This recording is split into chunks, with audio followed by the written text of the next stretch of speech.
Hello, welcome back to my channel.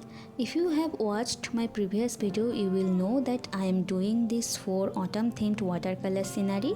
Today is the second day and I am going to paint one mountain view perspective. I am going to use the same old palette from previous one. So at first I will wash the upper part of the page with clean water to make the light blue sky. I am going to paint two layers of mountain. So at first draw a thick blue line, then blend it with a damp brush. As you are seeing, the page are getting smudged. This happens when you took too much water. I have a trick for this. I mixed a little bit of white color in the main color. That's the very way I handle it this time too. Once the mountains are done, let it completely dry.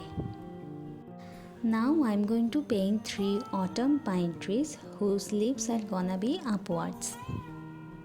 I usually paint light color first, then add shades into it, but this time I'm going to do a little experiment as I have seen by someone in YouTube to use the darker color first, then add light colors into it to get the shades.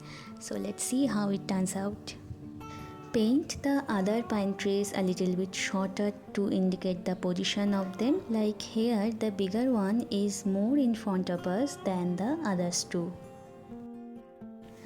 Now it's time to add lighter shades. I'm going to use the orange first. Here in this page, I'm going to paint 4 different types of autumn themed watercolor. I have already painted the forest scene. Now I'm painting a mountain view perspective. Then I'm going to paint a riverside scenery, which is my favorite among of these 4. And lastly, I'm going to paint one roadside scenery of autumn season. I have mixed a bit of orange in chrome yellow to give it another layer of lighter shades. After that, I will use only chrome yellow to give it the shapes of leaves.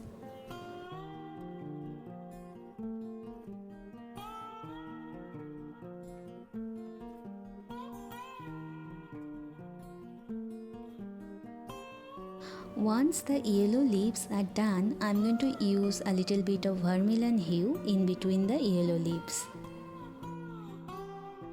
Now the leaves are done. Don't forget to add one thick main branch and very thin side branches. Paint the branches with little gaps to make it look like the leaves are overlapping them. Trust me, it will enhance the looks of the trees. It's time for my favorite part. Let's paint the birds now. Draw the wings of the birds upwards and downwards to indicate the movements. As this is autumn and there will be some wind, so yeah, there will be some dry leaves flying in the wind. If you like this easy and beginner friendly tutorial, do like this video. Thanks for watching. Have a happy autumn.